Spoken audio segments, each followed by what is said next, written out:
yes I did. That's the condensed version of birth.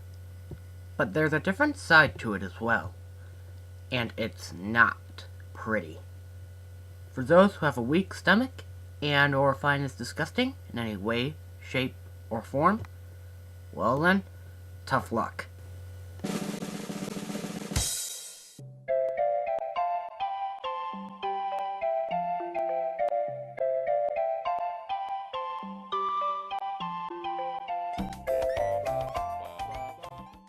Now then, before we start, who needs to get some water? Okay. How about anyone that actually matters? Alright then, let's begin. These fine guinea pigs, people, are Jeffrey and his wife Sean, our two soon-to-be parents. Let's follow them into the test chamber. So, while they're busy, let's talk about what's happening exactly in the test chamber.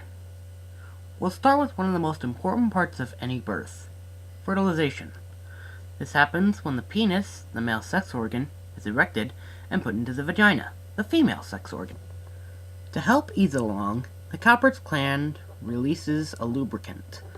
After a set amount of time, the male ejaculates, and the urethra sends sperm, which has been swimming around in the epididymis, nourished by the female vesicles, and has more added to it by the prostate, all which are located in the testicles, and are sent flying from the vas deferens into the uterus and cervix. If they're lucky, a single sperm will reach the egg, which is grown in the ovaries and was spat out by the fallopian tubes a short while ago, and is now sitting on the wall of the uterus, which is lined by the endometrium, while the sperm that don't make it shrivel up and Die. Oh, sorry. Can't help myself sometimes. Anyways, once fertilized, the egg will grow. So much so that it affects the mother and makes her look like she hasn't been getting out to the gym lately. But remember, Sean, that's just the child growing. You're not turning into a polar bear. Though you most likely will experience some changes, like mood swings or being more hungry than usual. Don't worry, Jeffrey. This will only last about 8 to 9 months at the very least. Now, let's jump forward a bit, shall we? It seems as though our happy couple are enjoying each other's company. Now, let's see how the baby's doing. Well, it certainly looks like the little one's grown since we last met. And it looks more like an actual baby. Not to mention alive and kicking. Looks like someone's a little hungry. Don't worry, that's normal. That just means the baby's hungry too. Now, let's jump forward once more to, say, around month 9. Couldn't make it to the hospital? Wanna know why Sean's screaming? It's because the lower half of her body is literally stretching itself apart just to push out the baby. It's the most pain she'll ever experience in her life.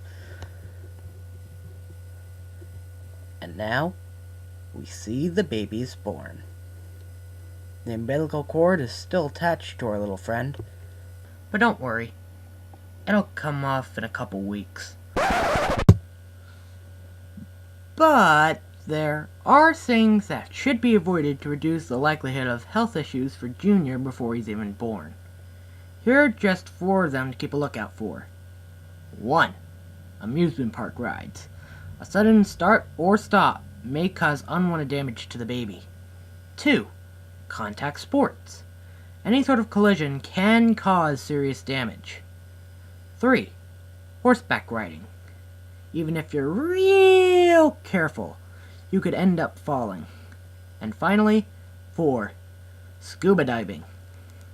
This can cause air bubbles in the bloodstream, which is harmful for Junior. Avoid this at all costs when pregnant. Alright, that was a bit much, so let's talk about something else. What do we have next? Crap. Well, might as well get it over with. When a woman says that her water broke, that doesn't mean that she dropped an ice cube and shattered it into sharp glass-like pieces. It means she's going into labor. At this point, it's probably a good idea to call 911. If the ambulance can't make it, then call a friend who is a doctor and get that woman into a bed.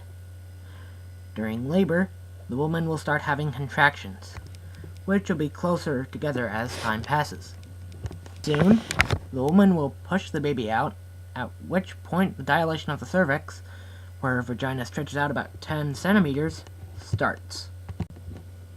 Soon enough, the fontanelle, in other words, the soft spot on a baby's head, will be pushed out. Oh, speaking of which, if the baby's head doesn't come out first, which is considered the normal position in this situation, then you're doing it wrong.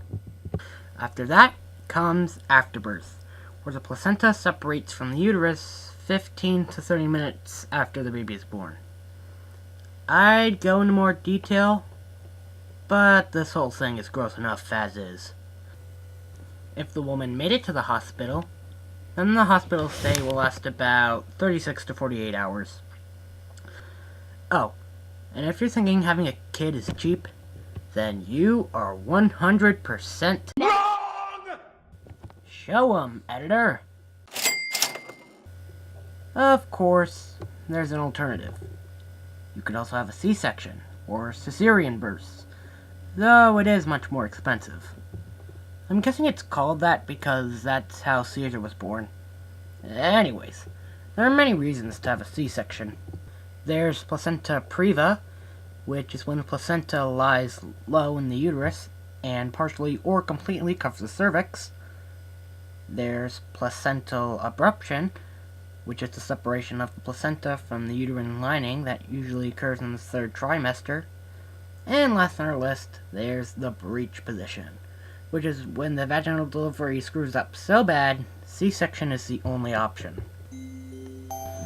Well, that wraps up our journey through the beginning of life.